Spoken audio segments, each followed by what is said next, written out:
Welcome to the National Women's Fitness Academy podcast. We're here to talk about women's health, female hormones, body image, and all things health and fitness. Hello girls, and welcome back to another episode of the Women's Fitness Academy's podcast. I'm your host, Siggy, one of the WFA's educators and a women's body image and fitness coach. Today, I'm chatting with the lovely Chrissy Hayes, who coaches women to make training part of their life in an enjoyable way. Now, Chrissy teaches them to be organized and utilize structure in order to create the discipline that is required to train for life. And in terms of for life, it could be including pregnancy, postpartum, and beyond that. So with further ado, Chrissy, welcome. Thank you. Thanks for having me today. Thank you for joining me. So for those who don't know you, Chrissy, aside from like me having a good, sneaky look at all of your socials, let's reintroduce you to our listeners because I know you've gone through this like amazing journey, and I want you to explain that to our audience today as well. For sure. So I am Chrissy Hayes. Most of you know me as Chrissy Dask. That's what I am on Instagram. That's obviously my maiden name. I got married 18 months ago. And so I've been in the fitness space for about 8 years now. I got into that sort of by virtue of not enjoying what I studied at uni. What was that? I studied event management actually. So didn't really enjoy that. And around 2014, I had a really great coach who inspired me to become part of the fitness industry. And, that's sort of been my life ever since. So when I first started training, it was very bodybuilding focused, very aesthetic focused. And I did that for a couple of years and I did really enjoy it. And from there, I moved into the powerlifting space and I competed for around 5 years. And I think I did like 10 or 11 comps in that time. And it's one of those things that like it really sucks you in. Like once you're involved in it, it's everything, it's a big part of your identity. The culture is really fun. You just kind of get really swept up in it and for good reason, in a good way, not in a bad way, you get a bit addicted to it. Competed for about 5 years. That's how I met my husband as well. He was actually my coach in powerlifting and he coached me for a couple of years. And so competed for a few years. And then when I got a little bit older, so sort of early 30s, I kind of knew that I always wanted to have kids. But at that point, I was in a serious relationship and, we got married and all of that. And then kids were on our mind and we now have our daughter Summer, who's 7.5 months. And that sort of inspired me to, I guess, just thinking about kids and knowing that, women are we're half of the population and 80% of women will become pregnant at some point in their life. So when you think about how many people that actually is and how little people know how to coach women who are pregnant, there's a really big gap in the industry. And I wanted to sort of capitalize on that, but also help people. And, my clients, they are women and some of them were getting pregnant. And I was like, well, I need to know how to coach these women, through this huge transitional phase of their life. So I did my course and I became a certified pre and postnatal coach. And actually, as I was doing my course, I got pregnant. So what I was learning was actually really helpful to me at the time from, personal perspective as well. And then since I've done my course, I think I've trained over, I think it's around 12 pregnant women, which doesn't seem like a lot, but, this is only in like a year. So I've been really fortunate to have some good experience with coaching pregnant women already. And that's sort of where my business is going. I love training general strength and I do like training powerlifting as well, but pre and postnatal is definitely where my heart is at the moment. Probably just because I've gone through it myself and I know, I guess, how much is involved in coaching it. So, yeah. I think it's such a beautiful thing to see the transition or even like the choices that we make through our lives, especially with careers as well, because we're too often, I don't know about you, Chrissy, but some people, I think that it's like the old school mentality where you have to stay within a certain career forever, because if you don't, you look like a failure. But the thing is, our generation has changed so much where it's just like, okay, well, if I like this, I'll continue it. But if I just don't have this passion anymore and I'm changing into a new direction, it's just like, why hold that resistance? Like, yes, I love powerlifting. Yes, I love strength, but we can also, have that with the prenatal or postnatal, or like help more women who, are wanting to be or even pregnant. So I think it's so cool to see this transition from you being so heavily focused in powerlifting to now transitioning into motherhood, but also helping other women enjoy training during that phase as well. Definitely. I think this is one of the very few jobs where your life and your lifestyle can actually flow on to your job. And, because it is what I'm going through at the moment, I'm 7 months postpartum. I'm relatable to people that are postpartum at the moment. I know what they're going through, and therefore it kind of makes sense for me to coach women who are in that phase, because I, have, the skills. I don't want to toot my own horn too much there, but, when I did my course, I built the skills, but the experience of going through pregnancy and having a baby, like nothing, no theory could prepare you for that, So I think it makes sense to make that career transition if you can, because what's sort of fresh in your mind is going to help your clients the most, 100%. Now, I want to go back a little bit to what Chrissy was like back in powerlifting. And you stated that before you dated your husband, he was your coach.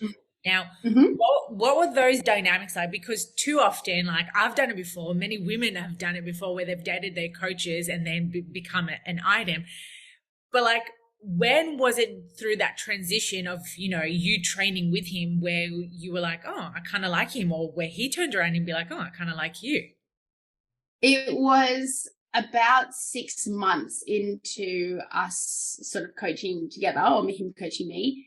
And when we actually started coaching, he had a girlfriend and I had a boyfriend. So it was literally, and it was just a purely platonic friendship. But I think we kind of realized as it went on that we had a lot in common. Not just, we enjoyed the same things, but the same kind of big life values. And when both of our relationships ended at very similar times, I think it was kind of like, it sounds really lame, but it was kind of like destiny, you know what I mean? And it's funny because we were actually at a comp. It was my first comp, and Alex was coaching me, and we had a few people who are close friends of ours now. And they came up to us after we got together. They said, oh, we thought you were together, when you were coaching. They said, you guys just look perfect together. And so it was kind of just one of those things that was meant to be, I think. Isn't that interesting, that habit? And I love the fact that you mentioned also that it was destiny, because I totally believe in like certain signs and things happening for a reason. So yeah, I guess it was destiny in a way for you guys to end up together. Definitely. Yeah, I think so. Like, it's super lame, but like everything happens for a reason. I do believe that. So I think we were kind of meant to be together. So yeah. It's so lovely. I love that.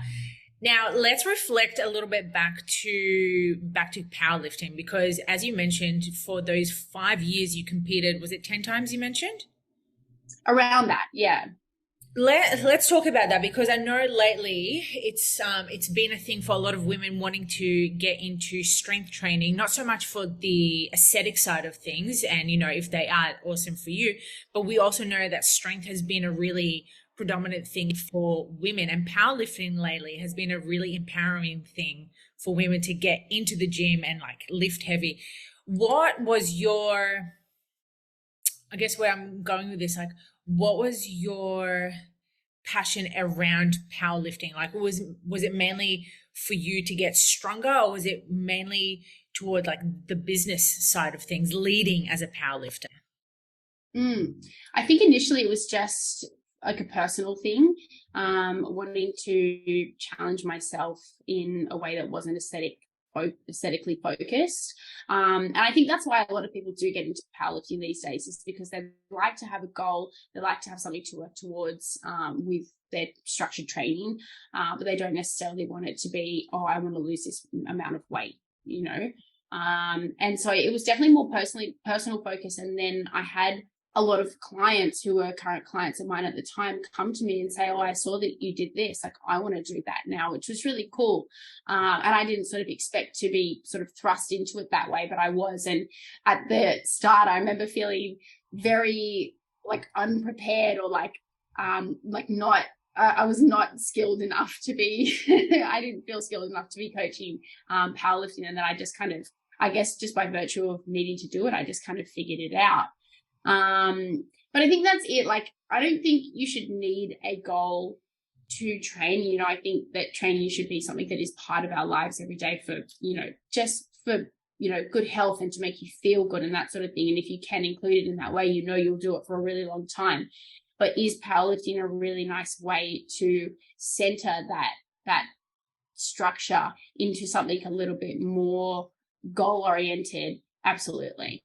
And it's really nice to see so many female powerlifters now, because when I got started with it, it was probably a 25-75 split, and now it's definitely 50-50, potentially even more women doing it than males.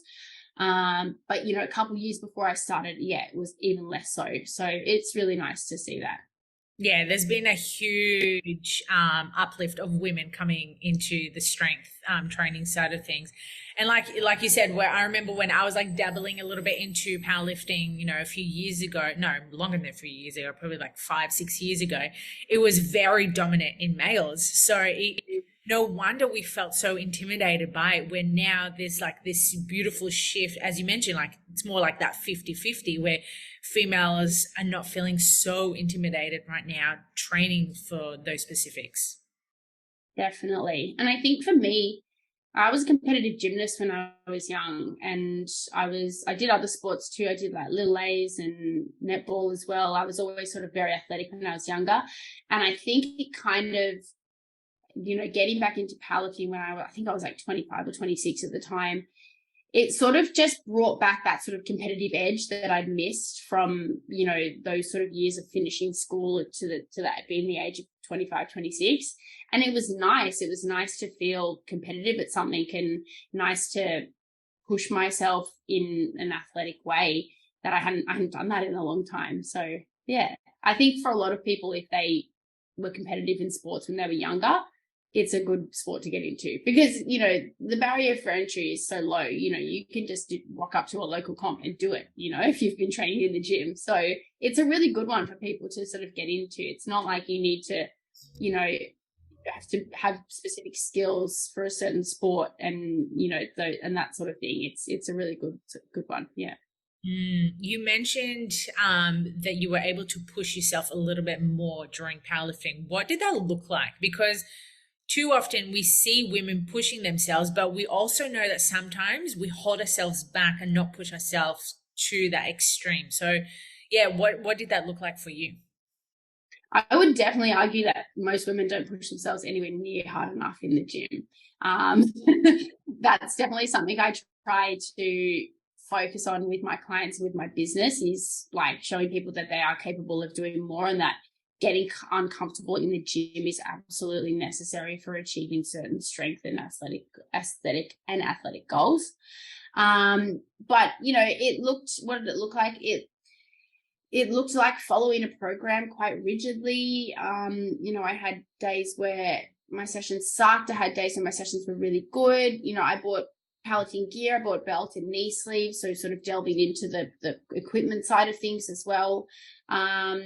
I had sessions where I failed reps, which I guess was new because, again, you know, I was probably one of those people who didn't push myself anywhere near hard enough in the gym. And so that was kind of an enlightening experience as well. You know, you can fail a rep and then just carry on with your life. You know, it's not the end of the world. So yeah, it was really good. And I actually saw quite a lot of changes in my body as well. Like I think when you think powerlifting, you think, oh, like being real big and just eating a lot and resting a lot and doing, you know, one rep here and there. But it's really not like that. You know, if you have a well-structured program, you can absolutely build some really solid muscle and really, really good strength foundations doing it. I have two questions. The first one is, because you mentioned like you were talking about failed reps, and we know no one wants to fail. Like we have this fear in our head that if we fail, we're failures. It's just never gonna to be the same. So my question around that, like, how did you overcome or deal with the fact that yes, you were going to fail reps, and yes, you did fail reps? Mm. I think like the reason why we think it's bad is because it's literally called a failed rep. Like we should call it something else. Like so I think I say I missed a rep or whatever, you know. That's probably a better way of putting it because, you know, or you've heard the term training to failure. That's not a bad thing, you know. That's just something that happens in training. I think back then I was a lot more emotional with my training, and that sort of thing would have really pissed me off. There are videos of me like storming off in my powerlifting videos and stuff. Now, if I was doing that now, oh my God, I just wouldn't care. Hey, but I think like you put emotional investment in it because you care about it. Like you don't rock up to the gym every day because you don't give a shit. You rock up to the gym because you care about it. It's part of your identity. You enjoy doing it. So failing a rep like that, particularly when you are, you know, working towards, you know, achieving a better 1RM, it can be disheartening, but ultimately you just have to think of it. And I say this to clients when they compete and stuff. I'm like, no one died, you know, no one died, and the world didn't stop. It keeps spinning around, and you've just got to just move on, because if you focus too much on stuff like that, it's just going to make you feel like shit, and it's not actually going to make you get any better. The thing that's going to make you get better is coming into the next session, feeling rested, and stuff like that. So I think just honestly getting over it. You just got to get over it. Yeah. Give it a little bit of emotion. Like you get a 5-minute buffer, I reckon, and then you got to move on. It's so funny that you mentioned how like back then when you would fail or something didn't go right, you'd like storm off and get emotional, and you're literally bringing up memories of me like overreacting over like one rep that just didn't go right, and I'd like look over my phone and be like, God damn it, Siggy, and I would just like storm off, and people will be like, what just happened? Like why is she so upset? It's really, but it's interesting because as you said, like we're so invested in what we're doing. Of course we're going to be passionate about something that's not going to go right, but like you said, no one died. It's just one rep that was missed. Like get on with it. That's it. I think you got to find the sweet spot with being like critical of, you know, yourself and your lifts, and then also just moving past it and knowing that it's just training ultimately.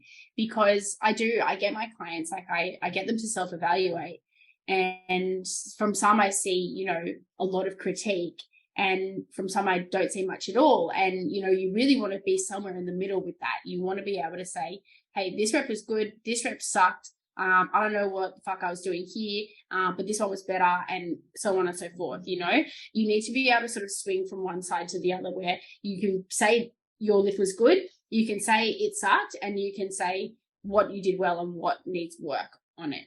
And that goes for like even like a leg extension. Like I know there's not much to that, but it doesn't just have to be your squat, bench, deadlift. You know, these are all the exercises that you're doing.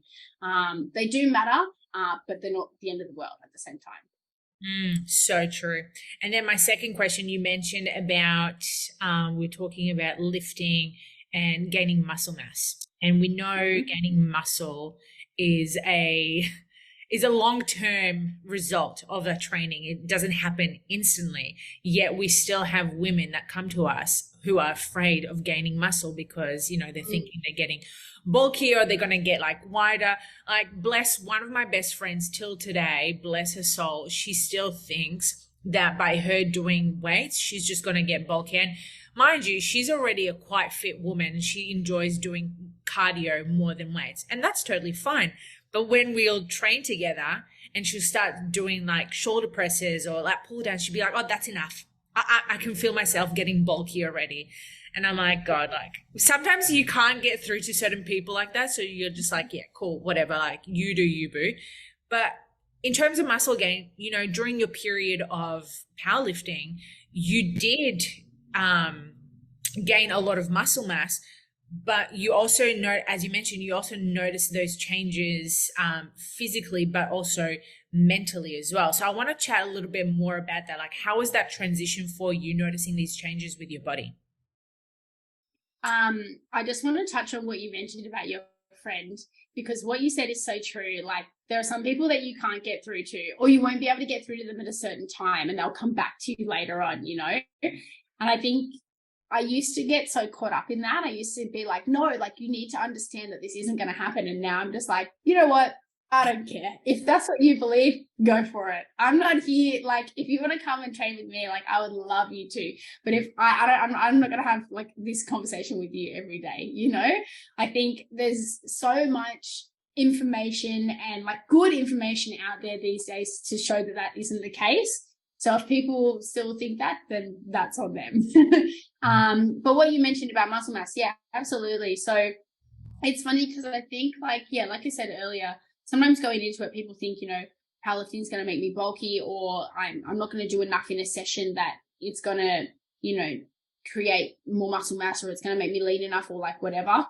And I think I definitely sort of fell into that initially. I did think, my body's going to change in a way that I don't like. And I just kind of brushed it off to the side, to be honest, because I was so focused on my actual strength goals that I wasn't actually too fussed about what was happening with my aesthetics. In fact, I was trying to move away from that, if anything. And what I saw was actually a really, really nice positive change in my body, in that I saw more muscle mass on my body. And a lot of times I did sort of get a little bit leaner as well. Is this necessarily the case for everyone? No, but majority of the time, if you are doing a powerlifting program, you're not just going to be doing a squat, bench and deadlift every day and doing that 3 times a week or something like that. Like, majority of people, you're going to see them training 4 to 5 times a week. They're going to be doing some squatting, benching, deadlifting, and they're going to be doing lots of accessory work as well. And to be honest, it's not that different from a general strength program. There is a little bit more specificity to powerlifting, particularly in the lead up to a comp, where you would be focusing a little bit more on your lower reps and more frequency of your squat, bench and deadlift. But aside from that, you're going to be doing all the, similar accessories that make you strong, your leg extensions, your flat dumbbell bench, your RDLs, all of that sort of stuff. That's what is going to help with your SBD as well. So I think if you've got a well-structured program from a good coach, you need not worry about your body changing too much, because you're going to be doing something very similar to what you'd be doing with a general strength program. And as long as you're not eating, a gazillion calories a day, you'll be absolutely fine. Do you know what I mean? The body just doesn't work that way. It just doesn't have the ability to. So, I think that, it can have a really positive change on your body as well. And bringing the sort of mental side into that too, that was sort of like an enlightening experience to me as well. Excuse me. Seeing, like, going through, a couple of years of powerlifting and actually seeing a really positive change in my aesthetics. Like I said, I wasn't focused on it, but it was a really nice thing to just happen without me worrying about it too much.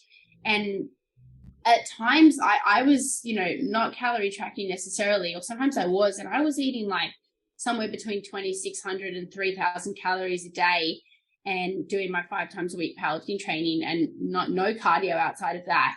And I was maintaining a pretty lean physique, and it just goes to show that that's just what my body is capable of. That's not to say that everyone's body is capable of that. That's what mine is capable of. But if I was doing a different style of training, it probably would be the same anyway. So I guess what I'm trying to say is, because I was just training hard, I was having a positive impact on my muscle mass and maintaining a relatively lean physique. So from the mental side of things, that was really nice, because it was like, oh, okay, I can look a way that I'm really proud of and really happy with, and do a sport that I love. What more could you want, 100%. And I love that you mentioned also that the amount of food that you were eating was working for you. And like we know, whatever works for you doesn't necessarily mean it will work for someone else. And that's something that a lot of people need to realize, because we still have people who are trying to copy other people's meal plans or other people's training programs. It's just like, well, it doesn't work that way, because we're all individually different. For sure. But I would finish I remember there was a long period of time where I was deadlifting on a Friday, and I had like hard deadlifts on a Friday. That was what it was. I'd go into the gym on a Friday afternoon. Heaps of my friends would be in there. It'd be like, have my monster in my hand. I'm doing my deadlifts this afternoon. Like, I'm going to take 2 to 3 hours for this session. And I had the time for that at the time. I don't anymore, but I did. And that was what I enjoyed doing. And so I'd go in and I'd just have an absolute ball with all my friends in the gym and, deadlift hard and heavy. And every Friday, I could never be bothered to go home and cook after that. And I'd go and grab grills on the way home and just be like, yes, I've done my hard deadlifts and now I'm going to eat this delicious burger. And like, what a day, And it was just so nice that I did that without stressing about it, about stressing about the calories or I'm going to gain weight from this and blah, blah, blah. So I look really fondly upon those days. I think it's so enlightening for us to talk about this, because too often, I know many, many years ago when I first started, that was an issue for me, is focusing solely on the food around the training, not the opposite way. So it's really, I think it's very fundamental for women to understand that you can enjoy training and you can enjoy eating food without having to stress about the other stuff that we normally do. The stress is often what causes the issue, because when you stress about it, you have more of a tendency to restrict. And then the more you restrict, the more you want to go and eat food that you are trying to restrict yourself from eating. So something that I have told my clients in the past and still do tell them today is that our bodies are really smart at regulating. They like to stay at their set point. They like to stay where they are.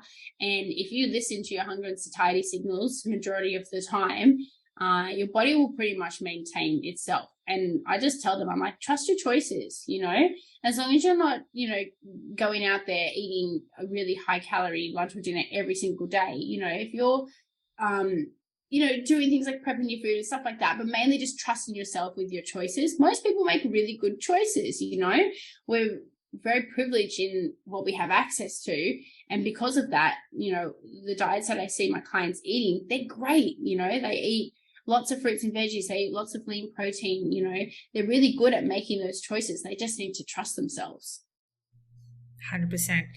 Talking about trusting themselves, like what was that shift for you to trust yourself around food? Or was that not an issue for you back then?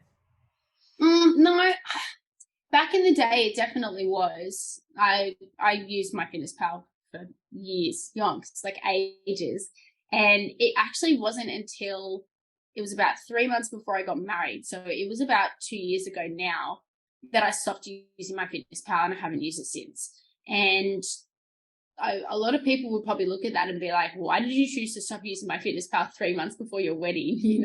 Like a lot of people would be relying on it to, lose weight or, yeah, exactly. And I think at that point I was just so over it. And I think what you kind of talked about at the start in that, like, you use it in a career sort of perspective, which was, going with the flow and listening to what your sort of body or mind is telling you to do at a time. It's like gut instinct, I guess. I just had this gut instinct that was like, you don't need to do this anymore. And I stopped doing it and I maintained my weight for like until I got pregnant. So I think that was the sort of turning point for me, was just like, okay, I can do this. I just need to trust myself. And it's unfortunate that it took me so long to figure that out. But until you're ready inside yourself to do that, what do? You rely on what is working. I think it's very important for us to continue talking about that instinct, because like you said, you 3 months before your wedding, you stopped using it. What was that pivotal moment where you were just like, I want to stop this? I think I was just over it. Like, do you ever have a day where you're like, when you come home and you're like, I don't want to do this anymore, It's like something inside you just explodes. Like, people have probably had that with their careers. Like, they come home from like a shitty day of work and they're like, oh my God, I can't do that anymore. That's exactly what it was for me. I was like, oh my God, I'm so over this. Like, I'm so sick of it. I just don't want to do it. I don't want to do it anymore. And that was it. That was the end. It was like an explosion and done. Never again. So now that this explosion has erupted, what does life look like for you with nutrition now? So I guess it's been a big sort of transition, because post-wedding, I was just kind of eating, I guess, what is considered normally for me. But then I got pregnant, and that does change your appetite and what you want to eat a lot. So I actually worked with a nutrition coach I just stopped working with him recently because I was just so happy with where I was at. But I worked with him postpartum. I think I started working with him like 2 or 3 months postpartum with the goal to lose a little bit of weight, mainly just to get my habits on track. Pregnancy is funny because a lot of people get a lot of, cravings or aversions, which I didn't have too much of, but I did have a very big appetite through my pregnancy. So I was eating a lot of food. And then postpartum, I was kind of in the habit of, at the end of my pregnancy, like I'll put it this way, I was over it. I was done with pregnancy in the last 3 weeks. I reckon the last 3 weeks of my pregnancy, I kept Uber Eats in the business because I was just getting it so often. And then that sort of flowed into postpartum because, you have a new baby and, your schedule's all over the place. You're not sleeping very much. You're hungry all the time. And so it was the last sort of year of my nutrition has been so up and down because of things that are outside of my control. So at the moment, after working with my nutrition coach, I'm sort of on a 3 to 4 meal a day sort of structure. That's how I like to eat. And what I sort of coach my clients to do is find what meal structure works for them. For me, that's getting up and having a coffee every morning. I have a baby, so that's necessary. And then I sort of have 3 meals a day, which I focus on getting my protein and plants and whole grains around that. I eat heaps of fruit because I love it. And then I have dessert every single night. That's a non-negotiable for me. So that's what my nutrition looks like. I'm I make really good choices. I'm happy with how my nutrition is. Like I said, I eat heaps of fruit and veggies and lots of lean protein and whole grains. And I have my coffee every day and have my dessert every day. So I've kind of got that 80-20 balance day to day. I like to eat out as well, whether it's getting takeaway or going out to eat. Definitely more takeaway these days with the baby again. But, I make sure I do that every week because that sort of fills a desire for me that I have, to eat food that isn't cooked by me a couple of times a week. So I think I've got a really healthy balance and I'm pretty happy with it. It definitely sounds like you do, 100%. And I love the fact that you've openly said that you have dessert every night because I do. Like I said, non-negotiable. And people look at that as kind of I think they look at that habit that they have themselves and they think, oh, well, I shouldn't be having dessert every night. And it's like, but why not? I think that's what kind of, sorry, go on. No, I was going to say in regards to the dessert, I think they look at it as something that's not normal because, again, it's that old mentality where you have dessert, whether it's once a week or it's on a weekend or it's a treat for yourself for being good. And it's just well, you're not a fucking dog. Let's just have the dessert. Absolutely. Could not agree more. You also mentioned that the last 3 weeks of your pregnancy and postpartum were a little bit, cray-cray, which is understandable. And, too often women don't speak openly enough about those last few weeks of, pre-pregnancy and then the postpartum. So you were talking a little bit about the food side of things, which is fine, but what did it look like physically, mentally, because I'm sure that would have been, a bit of a ride for you. Definitely. So pregnancy is one of those things that is so individual. Every time I speak to a different person about their pregnancy, they mention something that I've never heard of before. And it's so good hearing people's stories about when they were pregnant and then straight after when they had the baby, because everyone has a different story to tell. When I look at my pregnancy as a whole, or when I reflect on it, I think I had a pretty good pregnancy. It was relatively easy. It was low risk. I still was able to train. Often I walked every day, those sorts of things. And then I think about it as well. And I'm like, okay, but I also had pelvic girdle pain. I had a bit of back pain. I was very fatigued at times. I had Braxton Hicks from 20 to 40 weeks, which was probably the worst part of it.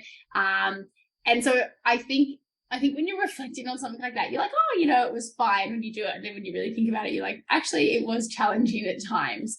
But in regards to the last few weeks, I was just really over it. I think 40 weeks is a really, really long time to do anything. It's a very long time for your body to be shared, I guess. So I definitely understand why people are over it at the end of their pregnancy. It was also summer, and it was hot, and my belly was huge, and I just felt like a truck at that point. So I was just ready. And like, also you just want to meet your baby. And like, I was seeing people have their babies and I was like getting mad. I was like, where's my baby? I want my baby now. So that was kind of where I was at. And I think I also went into pregnancy with the expectation, and I don't know why I did this, that my baby was going to come early. So that's probably my biggest piece of advice to anyone today who is pregnant. You will go to 40 weeks and you will probably go beyond that, and just set it in your mind, like set the expectation in your mind to go to 40 weeks or beyond, because that was my biggest mistake, was thinking the baby's going to come at 37 weeks and it would be la-di-da. And so for 3 weeks, I was just kind of, every day I'd wake up and be like, maybe today's the day, and it wasn't. And I wish that I had just sort of tried to enjoy the end of it a little bit more, or at least not, like not thinking it would happen that day kind of thing. Because that took a bit of joy away from the end there. In terms of postpartum, again, there's something that's going to look so different for everyone. Personally, like, I had a really good birth experience and a really good postpartum experience. I recovered. I had a C-section, emergency C-section, and I recovered really well from it. I was up walking, the next day. I hardly had any pain. I was just tired, and, trying to focus on the baby. But in terms of, being able to do things, like, I got home 6 days after giving birth and I was doing loads of laundry and going up and down the stairs and walking to the coffee shop and all that. Like, I was really fine, but that is definitely not everyone's experience. And I guess what we talked about before with the gut instinct thing, or your personality at least, is something that you so have to focus on when you are in those early postpartum days, because some people are going to really need to rest. They're going to need heaps of help from their family or their partner, or, even a night nurse or whatever. They're going to need that help. And some people are going to be okay and they're going to, charge on through, and they're going to need less rest. And that's just the way that it is. I think you have to really tune into who you are as a person, to know what you need at that, time of your life. Thank you so much for sharing that, because like I mentioned before, too often women don't speak about it, whether it's within their own group of friends about it. However, openly letting women know that, hey, every birth story is going to be different. And like you said, you had a C-section and 6 days later you were able to walk, but we also know stories of women that takes them 3 to 4 weeks or even longer. So recovery is so different. But in terms of training, like what has changed for you right now? Because, Summer's already 7 months, you said? Yeah. So she's 7 months. Like, how has your transition been back to training? Are you back training? Like, what does that look like? For sure. So the first thing that I did post-birth was go and see my pelvic health physio. I'm going to give her a little shout out because she is the best lady in the world. Her name's Julia Lang, and she works at PB Physio in Marrickville. If you need a women's health physio, go and see her. And the expected time for you to see a women's health physio is somewhat like around 4 to 6 weeks post-birth. However, my physio was going on holiday. She got married and she was going on her honeymoon, and I wasn't going to get an opportunity to see her. So I actually went and saw her, I think it was 9 days after I gave birth. And because I was actually like, this is crazy to think, I wanted to get back to training. I was literally like mentally ready. Like by that point I was walking with Summer, like probably at least 1 kilometer. And I just wanted to get back into doing something, it could have literally been breathing drills or some core exercises, but I had to do something. And so I went and saw her, and she cleared me for really, really light exercise. And I guess because I am a certified pre and postnatal coach, she entrusted me to progress those things as I saw fit at the time, which I did. So I started really light, like literally like body weight hinging and stuff like that. Like it really is about connecting in with your muscles. And I think something that I definitely didn't realize, but most people don't realize, is that when you give birth, because of what your body has gone through in pregnancy, your body feels completely different afterwards. Like your core is like nearly non-functional at the start. It's just not there. It's crazy. And you really have to connect back in with your muscles, because not only has your body changed a lot through pregnancy, but when you've given birth and then you've then had this sort of, I guess, traumatic event happen to your body, and then you've also laid down for a long time, that connection with your muscles is really important. It's kind of lost a lot of the time. So it really was just about doing hamstring slides and hinges and glute bridges, like with your body weight, to connect back in and feel your muscles again. And then start building it up from there. It's not about I'm trying to take this muscle to a certain level of intensity. It's literally just I need to feel that muscle, that it's there. I need to feel that it's there. So that's where I started. And then it was probably about somewhere between 4 to 6 weeks postpartum was when I started adding load to things, which is definitely on the earlier side, but I was ready. And I was, doing things like goblet squats, some lunging, upper body accessories, stuff like that. And then it would have been probably 4 months postpartum, I think, maybe a little bit later than that, that I started working with a coach again. And the reason why I waited that long is because I was coaching myself, because I was still very sort of early postpartum, and that's what I do. So I was able to do it for myself. And then I started working with my current coach, Matt. And since then, I've pretty much been able to train what I would consider to be normally. There was nothing that I couldn't do. There was just certain core exercises that I had to be mindful of. And now, 7.5 months postpartum, I can do everything. So my core, I was just saying to a client the other day who also had a baby at a very similar time to me, I said to her, my core feels fully functional again.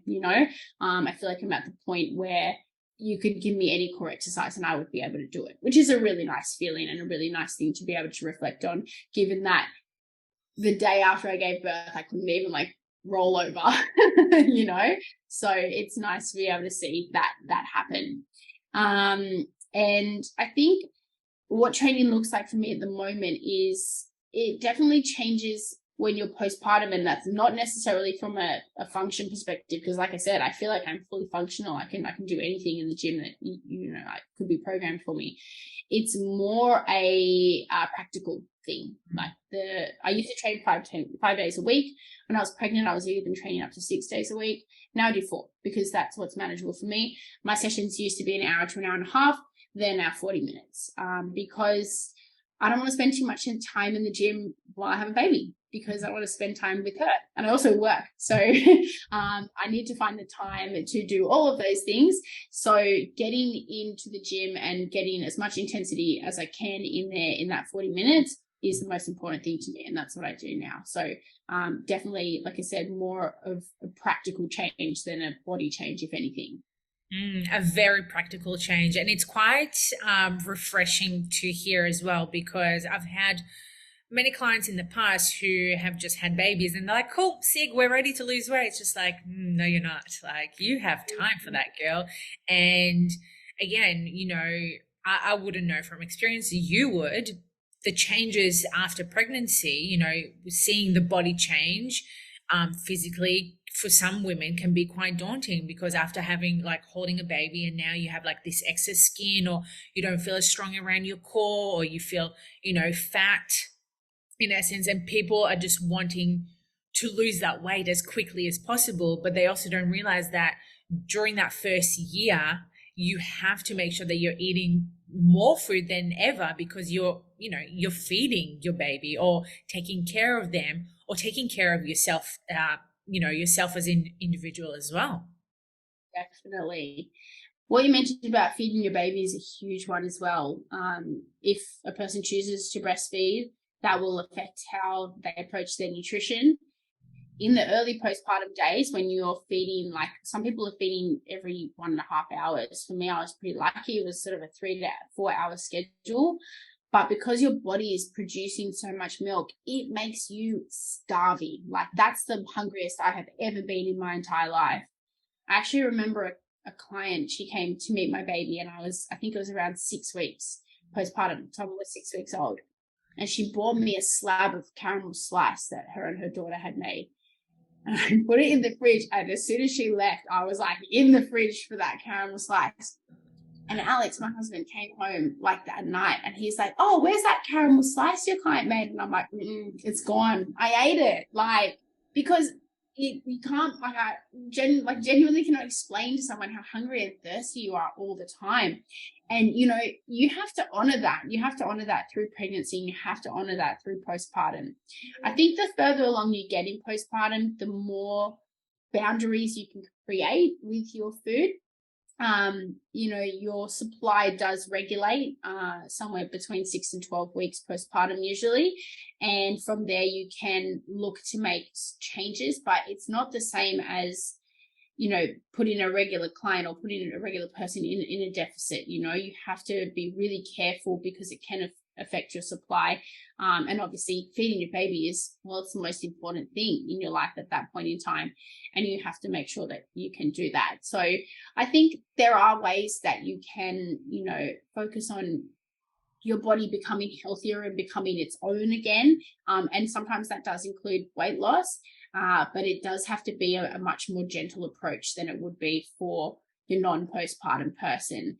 And that can definitely be frustrating because you think, well, like, you know, I'm the one who's had to go through all of this stuff, and, you know, I just want my body to be my own again. And I definitely understand that, but it's just one of those things that you think, if you think about your life as a whole, this is like a very small part of it. So, and like, who cares at the same time, you know, like if you've got a couple of extra kilos from having a baby, who cares? Like, if I know you probably do, the person probably does, but no one else does, you know, like no one else cares if you're a little bit heavier because you've had a kid. Like, if anything, that's the best reason in the world to be a bit heavier than usual, you know? So I think you got to give yourself a little bit of grace. And again, it's finding that sweet spot, you know, it's not, you know, going and eating a whole slab of caramel slice every day, you know, like I did. That was one time.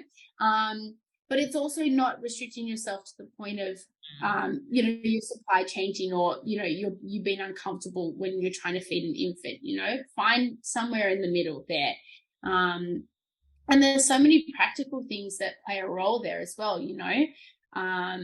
You're up a lot of times in the night, you're sleep deprived, the baby needs you nearly 24/7. So are you, you know, in a position to be able to give a deficit all you've got? Potentially no, and that's okay, you know.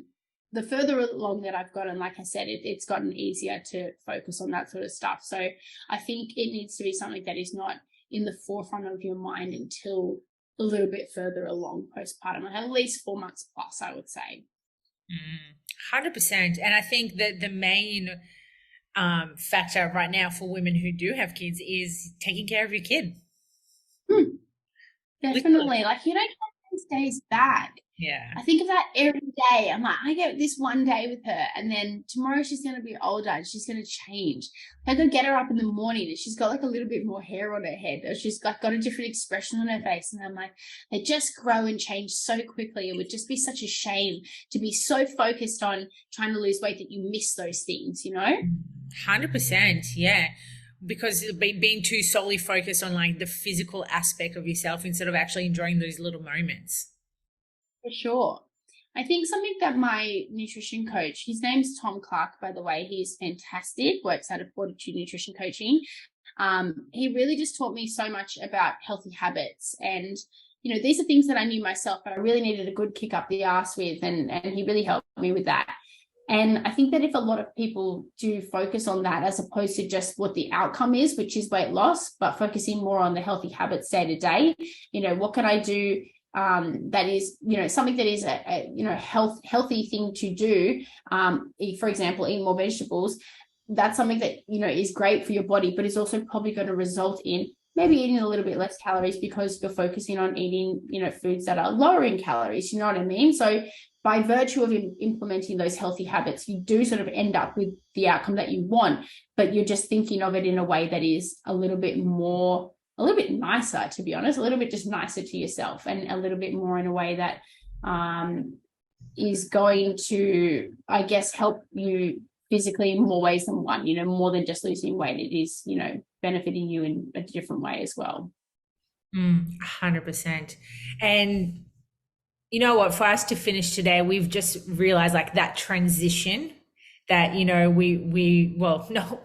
love how I'm like, I'm part of your life right now, but On like, the ride with me now, yeah. I know, right? Like we guys, we've gone through everything, but I'm sure our listeners are feeling the same way as well. But noticing how in every stage of our life, there's a reason for it. And I know it's going to sound like very fucking woo woo right now, but it's true because, as you mentioned, from growing up being in gymnastics, but then going into bodybuilding and then into powerlifting, and then powerlifting led you to meeting your husband. What was his name? Alex? Alex, yeah. Yeah. And then you got married and now you have a baby, and it's just like now your business is transitioning, well, has transitioned now as well. So it's beautiful to make people realize that is life. Like it's going to constantly change, and it's either you adapt and move on with it instead of actually resisting and putting more stress on yourself. Absolutely. Yeah. You've got to just go with, again, that sort of gut instinct. What do you feel is right for you at the moment? And just, really lean into that, because I think ultimately deep down, we know what we need. It's just that resistance comes in sometimes, that thinking you're not good enough, or, it's not the right time or whatever. But when you do really lean into that instinct, it leads to wonderful things. And speaking of wonderful things, what's coming up for you in the new year? So my business is just going through a little bit of a rebrand, actually, because I'm actually no longer Chrissy Dask. As we know, I'm Chrissy Hayes now. But I did a little business rebrand because I wanted my coaching business to be a little bit more reflective of what I can actually provide to my clients. So my business is now Strength Series. It's a business that I have sort of started with my friend Constance, who is also a coach at Strength Series. And we are kind of, looking at Strength Series as it being coaching for every season of your life. So if you think of, I guess, your life as a TV series, and there's different seasons, that's what you are going to go through. You're going to sometimes want to do general strength, and sometimes you're going to want to compete in powerlifting, and maybe you are going to go through pregnancy and postpartum, and maybe you're going to pull back and you want to do some sort of other training. You know what I mean? We want to be there for every season of your life and be able to coach you through that. So that's where we're at the moment. In the new year, that just focusing on that, hopefully having a really nice summer in Sydney, and just having a really good time with my baby and watching her grow. And like I said, just focusing on every day and seeing her sort of grow and change, and we'll take it from there. I never look too far into the future. I used to, I don't anymore. It's like day by day now. What has changed? Yeah, having the baby. That's it. Yeah. I think I don't know if this happens for everyone, but it just makes me like sit in the present so much more. I used to be one of those people like, what's the next thing all the time? And I just don't do that as much now, because I just want to enjoy each day. And also they suck your energy, and you can't even think about what's next because you're too tired. So you probably don't want to think of the next day. Literally, yeah. I wake up and it happens. So I love that. Awesome. Well, Chrissy, thank you so much for joining me. And before we head off, where can our followers find you? How can they reach you? So they can find me at Chrissy Dask on Instagram, and also at the Strength Series on Instagram. I love it. Well, girls, if you enjoyed today's podcast, please make sure that you screenshot it, tag Chrissy, tag myself, tag the Women's Fitness Academy. And just like Chrissy said, enjoy day by day, be present, and look at your life as a TV series, which is a really great analogy. It is. Love it. Thanks for having me, Sig.